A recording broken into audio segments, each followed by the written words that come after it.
کبھی گئے تو غریبوں میں جا کے کپڑے تقسیم کر آئے، کبھی گئے تو غربا کو کچھ وقتی طور پر کچھ ضروریات زندگی دے دی، کبھی عیدیاں بانٹ دی، کبھی سیلاب زدگان میں چلے گئے۔ غربا کو کچھ نہ کچھ صدقات تو دے دیے جاتے ہیں، ان پر کچھ خیرات تو کر دیا جاتا ہے، لیکن انہیں سوسائٹی کا ماحول کا حصہ نہیں بنایا جاتا۔ ایسا نہیں ہوتا کہ ان غربا کے بچوں کو اٹھا کے بڑے شہروں میں لایا جائے، ان کی تعلیم کا خیال کیا جائے، انہیں اپنے ماحول میں رکھا جائے، ان کی بہترین پرورش کا بندوبست کیا جائے۔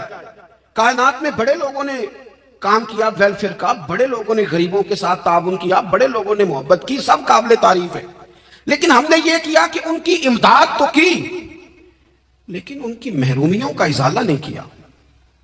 اور وہ امداد لے رہے تھے تو ان کی پچھلی نسل بھی امداد لے رہی تھی، یہ نسل بھی امداد لے رہی، اور خدا نہ کرے کہ اگلی نسل کو بھی امداد لینا پڑے۔ میرے نبی پاک صلی اللہ تعالیٰ علیہ وسلم کا انداز کچھ اس طرح کا ہے کہ امام بہقی نے لکھا ہے، حضرت بشیر بن عقبہ رضی اللہ تعالیٰ عنہ کہتے ہیں میرے والد انتقال کر گئے تھے، اور میں ایک جگہ پہ بیٹھ کر رو رہا تھا کہ نبی پاک صلی اللہ تعالیٰ علیہ وسلم میرے قریب سے گزرے، کیوں روتے ہو؟ یا رسول اللہ میرے والد کا انتقال ہو گیا، میری والدہ رخصت ہو گئی۔ تو یہ ہمیں حضور نے سبق دیا ہے، یہ یتیموں غریبوں کا خیال رکھنے کا یہ بھی ایک نقطہ، یہ بھی انداز ہے۔ کائنات کا بڑے سے بڑا درد دل رکھنے والا بندہ یہاں تک نہیں جا سکتا جو میرے رسول کریم نے بیان فرمایا۔ کہتے ہیں نبی پاک علیہ السلام فرمانے لگے، بشیر بن عقبہ کیا تو اس بات پر راضی نہیں کہ میں تیرا باپ ہوں اور عائشہ تیری ماں ہوں؟ آنا تجھے ہم شامل کر لیں اپنے گھرانے میں، آ جانا، مکمل تیرے معاملات کا خیال کیا جائے، تو آ جا۔ اتنا بڑا درجہ نبی پاک نے تو حضرت سلمان فارسی کے بارے میں بھی فرمایا کہ میں نے انہیں اپنی اہل بیت میں شامل کر لیا۔ رسول اللہ صلی اللہ تعالیٰ علیہ وسلم غرباء کے لیے، مساکین کے لیے، یتیموں کے لیے، ناداروں کے لیے جو خاص احسان بن کے آئے، وہ یہ والا لہجہ نہیں کہ ہم مطمئن ہو گئے کہ ٹھیک ہے ہم گئے تو تھے، اتنا پیکٹ بانٹ تو آئے، اتنا کچھ ہم نے دے تو دیا، فلانا کام کر تو لیا، اور وہ بھی کب تک کیا جب تک خبریں تیز تھی۔ نبی پاک صلی اللہ تعالیٰ علیہ وسلم کی تشریف آوری نے ایک ایک ذرے پر احسان کیا، حضور سے ایک ایک نگر، ایک ایک پتہ فیضیاب ہوا، لیکن بعض چیزیں ایسی ہیں جنہیں خصوصی طور پر سرکار نے نوازا، بعض معاملات پر خاص کرم نوازی حضور نے فرمائی۔ ایک اہم مسئلہ ہے عقیدے کا مسئلہ۔ جس بندے کا کوئی عقیدہ نہیں نہ ہوتا، کوئی نظریہ نہیں ہوتا، کوئی اس شخص کا خاص مزاج نہیں ہوتا سمجھنے والا، ماننے والا، وہ بندہ بھی بیچارہ کوئی زندگی کا لطف نہیں اٹھا پاتا۔ اس کا کوئی نظریہ ہی نہیں ہے، کوئی سوچ ہی نہیں ہے، کوئی اس کی فکر ہی نہیں ہے اس نے کس طرف جانا ہے۔ عقیدہ نہ ہو بندے کا، یعنی دنیا میں معاذ اللہ کچھ ایسے لوگ پائے جاتے ہیں جو سرے سے اللہ تعالیٰ کو نہیں مانتے، زندگی کیسے گزرے گی؟ وہ اپنی توجہات کا قبلہ کسے بنائیں گے؟ اور پھر دنیا میں کچھ لوگ ایسے گزرے جو کئی خداؤں کے قائل، کئی، اور پھر اہل عرب کا تو یہ حال کہ 360 بتوں کے سامنے جھکتے۔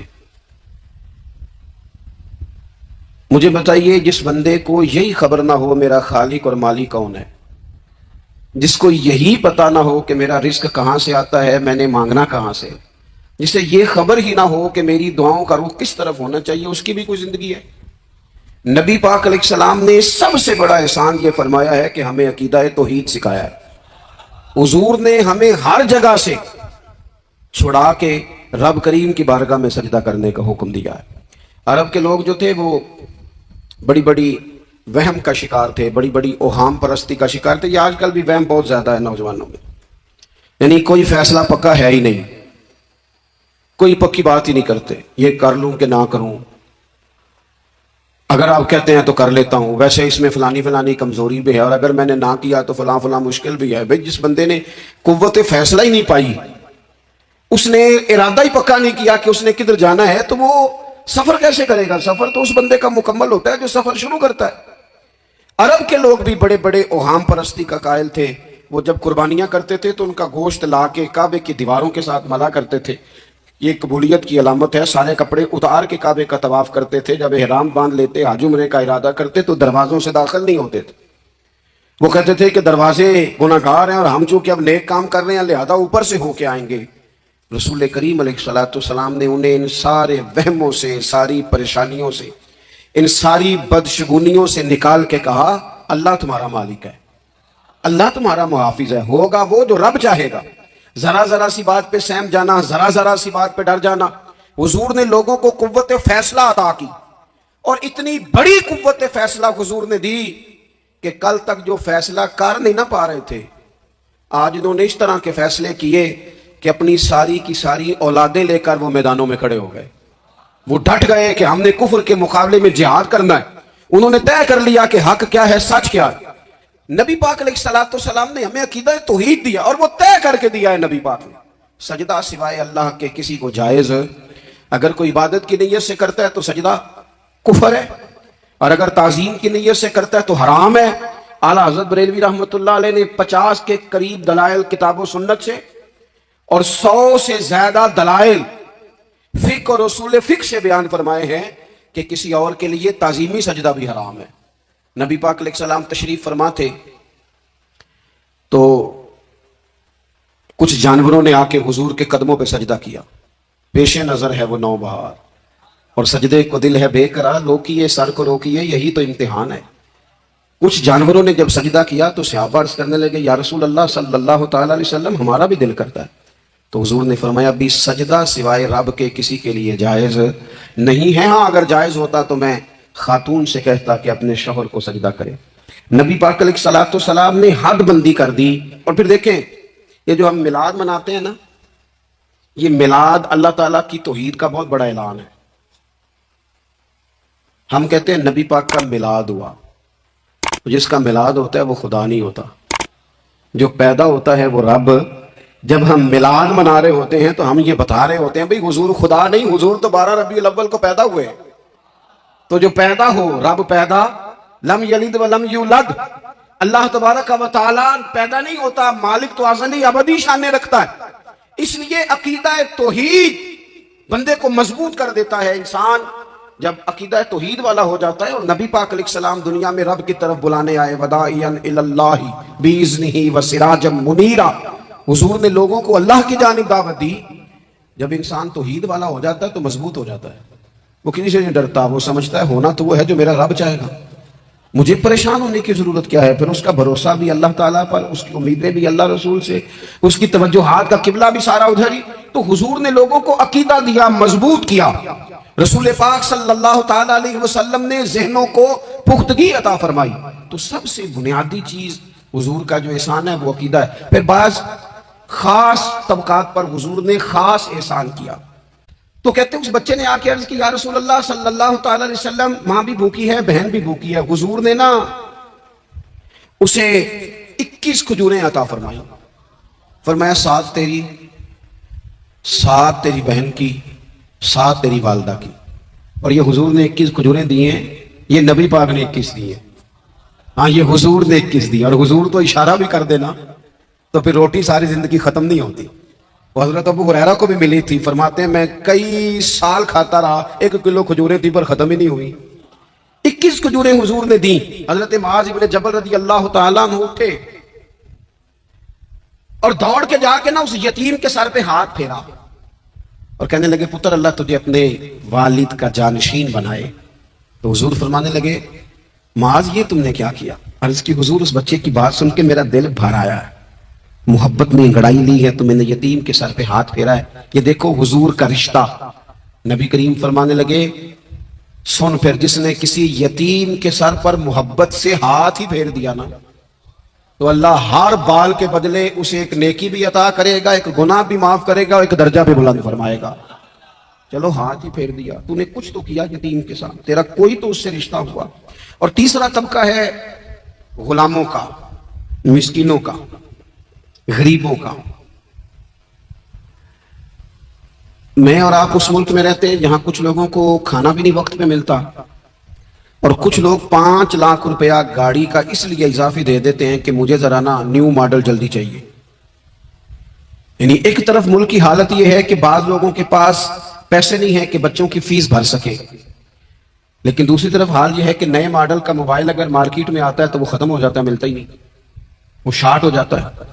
کچھ لوگوں نے اس طرح کیا ہے کہ انہوں نے یہ سمجھا ہے کہ دولت شاید موج کرنے کے لیے ہمیں دی گئی ہے، ہم طرح طرح کے کھانے کھائیں، طرح طرح سے چیزیں اڑے، طرح طرح کے معاملات کرے، انہوں نے یہ طے کر لیا ہے۔ اس کا نقصان کیا ہوا ہے؟ اس کا نقصان یہ ہوا ہے کہ کچھ لوگ غربت کی سطح سے نیچے آ گئے ہیں بیچارے۔ نبی پاک کا جو احسان ان غریب لوگوں پر ہے، حضور علیہ السلام کے پاس نا حضرت عبداللہ ابن عمر روایت کرتے ہیں اور طبرانی میں موجود ہے، حضور کے پاس نا 10 دینار تھے۔ ہمارے پاس بھی پیسے ہوتے ہیں نا، لیکن وہ کچھ ہوتے ہیں ہمارے کھانا کھانے کے لیے، کچھ ہوتے ہیں آئس کریم کھانے کے لیے، کچھ اس لیے ہوتے ہیں کہ آج میری مرضی دا نہیں پکا، لہذا میں نے، ہمارے ایک دوست ہیں وہ کہتے ہیں کہ آج کل یہ ماحول بن گیا ہے کہ بچے اگر کہتے ہیں نا کھانا میری مرضی کا نہیں، تو اماں کہتی ہے جا تو برگر کھا لے۔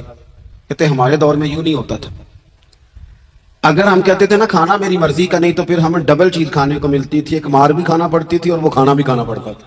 اور پھر کچھ پیسہ لوگوں نے صرف اس لیے سنبھال کے رکھا ہوا ہے کہ جو اضافی چیزیں ہیں نا، اضافی، میرا ویسے تجربہ نہیں ہے اور نہ میں نے زیادہ گہرائی سے دیکھا ہے، بس مجھے بتایا گیا ہے، اور پتہ نہیں اب بات درست ہے کہ نہیں، مجھے بتایا گیا ہے کہ پہلے لڑکیاں بیوٹی پارلر جاتی تھی، اب سنا لڑکے بھی جاتے ہیں۔ اب خدا جانے یہ بات سچ ہے کہ غلط ہے۔ یہ جو اضافی اخراجات ہیں نا، یہ اگر ہم تھوڑے سمیٹ لیں، یعنی مولا علی شیر خدا کرم اللہ تعالی وجہہ الکریم مزدوری کر کے نکلے تو 2 کلو کھجوریں تھیں، حضور بس فرمانے لگے 1 کلو میرے بچے کھائیں گے اور کلو مدینے کے غریب بچے کھائیں گے، یعنی کل 2 کلو ظاہری طور پر کھجوریں ہیں، اس میں بھی دوسروں کا حصہ۔ ہمارے پاس جو مال آتا ہے اگر تھوڑا سا نا ہم اسے یہ نہ سمجھ لیں کہ میرا ہی حق ہے، کسی کو اس میں سے ایک لقمہ بھی نہیں ملنا چاہیے، اگر ہم تھوڑا سا نا دل کشادہ کریں تو 3 لوگوں کا کھانا 4 بھی کھا سکتے ہیں، 4 کا کھانا 5 بھی کھا سکتے ہیں، 6 کا کھانا 7 کا کھانا 10 بھی کھا سکتے ہیں۔ شرط یہ ہے کہ دل کشادہ ہو، دل دریات سمندروں ڈونگے کون دلاں دیا جانے، تھوڑی سی نا کشادگی پیدا کی جائے۔ حضرت عبداللہ ابن عمر کہتے ہیں نبی کریم علیہ السلام کے پاس نا 10 دینار تھے، ویسے تو کائنات ہی میرے نبی کی مٹھی میں ہے، لیکن ظاہری طور پر 10 دینار تھے۔ حضور ایک دکان پہ گئے، 4 دینار کا حضور نے ایک جوڑا خریدا، کپڑے خریدے، وہ قمیض حضور نے پہنی تو ایک انصاری آگے بڑھ کے عرض کرنے لگے حضور میرا بڑا دل کر رہا ہے، یہ مجھے نہیں دے دیتے آپ؟ تو حضور خوش ہو گئے، یہ میرے محبوب کا دروازہ ہے کہ جب کوئی مانگتا ہے تو حضور خوش ہو جاتے ہیں۔ نبی کریم سے مانگا اس شخص نے تو حضور خوش ہو گئے، اور محبوب نے وہ کرتا وہ کپڑے اتار کے اس انصاری کو عطا کر دی، اور 4 دینار کے اور خرید لیے، باقی بچے 2 دینار۔ نبی کریم وہ لے کے نکلے، رخصت ہوئے گھر جانے کے لیے، تو رستے میں خاتون کو روتے ہوئے دیکھا، حضور رک گئے، فرمایا کیوں رو رہی ہو؟ عرض کرنے لگی یا رسول اللہ صلی اللہ تعالی علیہ وسلم میں فلاں آدمی کی کنیز ہوں، نوکرانی ہوں، اس نے آٹا لینے بھیجا تھا 2 دینار کا، وہ 2 دینار گم ہو گئے، حضور نے 2 دینار اسے عطا کر دی، وہ دیے تو پھر رو رہی تھی، فرمایا اب کیوں روتی ہو؟ کہنے لگی یا رسول اللہ ڈرتی ہوں دیر بڑی ہو گئی، مار ہی نہ پڑے۔ تو حضور نے فرمایا چل نہ میں تیرے ساتھ چلتا ہوں۔ حضور ان کے گھر گئے، وہ اہل ایمان کا گھر تھا جن کی وہ کنیز تھی، جا کے کہا السلام علیکم، اندر سے جواب ہی نہیں آیا، پھر فرمایا السلام علیکم، کوئی جواب ہی نہیں آیا۔ محبوب کا طریقہ مبارکہ تھا 3 دفعہ دستک، پھر واپسی، تیسری دفعہ کہا السلام علیکم تو وہ سارے بول پڑے وعلیکم السلام یا رسول اللہ، حضور ماں باپ قربان۔ تو حضور فرمانے لگے میں نے پہلے بھی 2 دفعہ سلام لیا، بولا کوئی نہیں، کہا یا رسول اللہ اپنے نصیب تھے نا کہ ہم پہ سلامتیاں بھیج کون رہا ہے، ہم نے سوچا ذرا 3 دفعہ مل جائے سلامتی، ذرا مل جائے نا، حضور سلامتی بھیج رہے ہیں تو آتی رہے نا۔ تو محبوب کریم علیہ السلام فرمانے لگے یہ تمہاری کنیز وہاں کھڑی رو رہی تھی، اس بیچاری کے 2 دینار گم ہو گئے تھے، اسے دوبارہ سامان لاتے کچھ دیر ہو گئی، اس پر سختی نہ کرنا، مارنا نہ۔ غلام کہنے لگے حضور اس خاتون کے قربان جائیں جو ہمارے کریم رسول کو ہم جیسے غریبوں کے گھر تک لے آئی ہے، مارنا کیا، ہم اسے آزاد کرتے ہیں، یہ آزاد ہے اللہ کی رضا کے لیے۔ یہ دیکھو یہ میرے نبی پاک کا انداز ہے۔ حضور نکلے تو جناب عبداللہ ابن عمر فرماتے ہیں رسول کریم فرمانے لگے شکر ہے اللہ تعالیٰ کا، 10 دینار تھے، ایک انصاری نے بھی قمیض پہن لی، میں نے بھی قمیض پہن لی، اور رب نے کنیز کو آزاد بھی فرما دیا۔ یہ انداز ہمیں نبی کریم نے دیا ہے کہ ہم اپنے دولتوں میں، اللہ کی عطاؤں میں غرباء کو، قریبیوں کو، رشتہ داروں کو، بہن بھائیوں کو تھوڑا شریک کر لیں، تاکہ وہ جو آسودگی اللہ نے ہمیں دی ہے اس میں سے دوسروں کو بھی کچھ نفع ملے۔ اور ایک بات آخر میں آپ کی خدمت میں یہ عرض کرنی ہے کہ جو زیر دست لوگ ہوتے ہیں نا، غلام، ملازم، نوکر، آپ اپنی زندگی کے مسائل دیکھ لیں، جن لوگوں کے پاس لاکھوں آتا ہے، کبھی ہزاروں آنے لگ جائے تو پریشان ہو جاتے ہیں، تو جن کے پاس صرف سینکڑوں ہوتے ہیں تو ایسا تو نہیں کہ آپ ہی ٹینشن میں ہیں اور آپ ہی کو غصہ آتا ہے، وہ بیچارہ کبھی نوکر بھی تو ٹینشن میں ہو سکتا ہے نا، ملازم کو بھی تو کبھی ٹینشن ہوتی ہے نا، اس کے ساتھ بھی تو مسائل وابستہ ہے نا۔ حضرت سیدنا ابو مسعود انصاری رضی اللہ تعالیٰ عنہ بیان کرتے ہیں کہ مجھے اپنے غلام پہ غصہ آیا تو میں اسے مار رہا تھا، نبی کریم تشریف لے آئے، حضور نے ایک جملہ کہا تو میں رو پڑا، حضور فرمانے لگے جتنا اختیار تجھے اس پر حاصل ہے نا، اس سے کہیں بڑھ کر رب کو تیرے اوپر اختیار حاصل ہے، لہذا اللہ سے ڈر، اس کے معاملے میں اللہ سے ڈر۔ اور پھر حضور تو صرف غلام نہیں، جانوروں کے حق تک کا خیال فرماتے۔ ایک جگہ تشریف لے گئے تو اونٹ آپ کے پیروں پہ سر رکھ کے رویا، نبی کریم نے اس کی پشت پہ ہاتھ پھیرا، فرمایا اس کے مالک کو بلاؤ نا۔ جب وہ آیا تو کیا ارشاد فرمایا؟ فرمایا تو اس کے معاملے میں اللہ سے نہیں ڈرتا، اس نے شکایت کی ہے کہ تو اس کی طاقت سے زیادہ بوجھ ڈالتا ہے، چارہ اور پانی بھی وقت پر نہیں دیتا۔ یہ حضور کے احسانات ہیں، ہمیں ان احسانات کا خاص خیال رکھنا چاہیے۔ اور یہ جو ایام ہے عید میلاد النبی کے، ان ایام میں بالخصوص ہمیں غریبوں کے ساتھ، یتیموں کے ساتھ، بیواؤں کے ساتھ، مساکین کے ساتھ، لاچاروں کے ساتھ اس لحاظ سے زیادہ مدد کرنی چاہیے کہ میرے رسول پاک انہی کے لیے تو زیادہ رحمت بن کے آئے۔ کہ اللہ تعالیٰ کی بارگاہ میں حضرت موسیٰ علیہ السلام نے عرض کیا تھا، مالک تیرے بندے اگر تجھے ڈھونڈنا چاہیں تو کہاں ملے گا؟ تو اللہ کریم نے فرمایا جن لوگوں کے دل لوگ توڑ نہیں دیتے، میں ان ٹوٹے دلوں میں ملا کرتا ہوں۔ تیرا آئینہ ہے وہ آئینہ کہ شکستہ ہو تو عزیز تر ہے نگاہ آئینہ ساز میں۔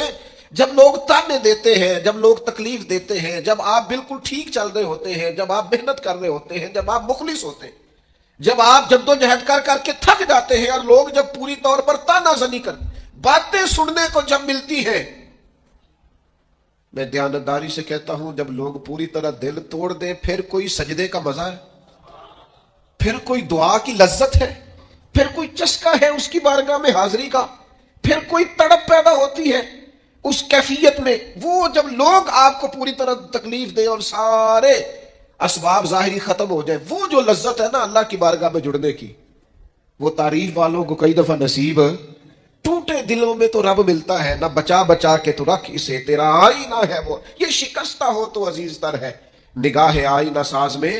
میرے عزیز طے کریں کہ اپنے ضمیر کے مطابق فیصلے ہوں گے، اللہ رسول کی رضا پانے کا کام ہوگا، اور اس تعریف سے نکل آئیں گے ہم کہ لوگ ہمارے بارے میں کیا کہتے ہیں۔ میں عرض کر چکا ہوں کہ داتا علی اجمیری رحمت اللہ علیہ فرماتے ہیں کہ نبی پاک علیہ السلام کو صادق کہتے ہیں، امین کہتے ہیں، صلہ رحمی کرنے والا کہتے ہیں، اور جب کہا لا الہ الا اللہ پڑھو تو پھر جادوگر، پھر معاذ اللہ شاعر، پھر کچھ۔ اچھا وہ یہ سارا کچھ کہتے رہے تو کیا حضور شام کو بیٹھ کے حضرت صدیق اکبر کے پاس یا گھر میں سیدہ خدیجہ کے پاس یہ تبصرے کرتے تھے معاذ اللہ کہ دیکھو جی لوگ بات ہی نہیں سنتے، دیکھو توجہ نہیں کرتے، دیکھو مجھے جادو؟ حضور یہ تبصرے کرتے تھے؟ وہ جس طرح بچہ آگ کے قریب بار بار جاتا ہے اور ماں ہاتھ پکڑ پکڑ کے روکتی نہیں، غصہ نہیں کرتی، اس کا خیال ہوتا ہے اسے پتہ ہی نہیں یہ جل جائے گا، یہ رات کو بیٹھ کے تبصرے نہیں ہوتے تھے، بلکہ اللہ کا قرآن کہتا ہے اللہ کا باقی النفس کا، اے محبوب کیا آپ اپنی جان پر کھیل جائیں گے؟ اللہ یکون مؤمنین، اس بات پر کہ یہ ایمان کیوں نہیں لاتے؟ حضور آپ نے تو جان کی بازی لگا دی گویا، اتنی محنت کرتے ہیں، اتنی محنت کرتے ہیں، یہ اللہ کا قرآن ہے، وہ جادوگر کہتے جا رہے ہیں، ساحر کہتے جا رہے ہیں، اور حضور جان کی بازی لگا کر دین بتاتے جا رہے ہیں۔ یہ مزاج ہے کہ آپ ان لوگوں کے بیچ کھڑے ہو کر انہی کی خیر کی بات کریں، انہی کے حق میں بھلے کی بات کریں جو آپ پر تانا زنی کر رہے ہیں۔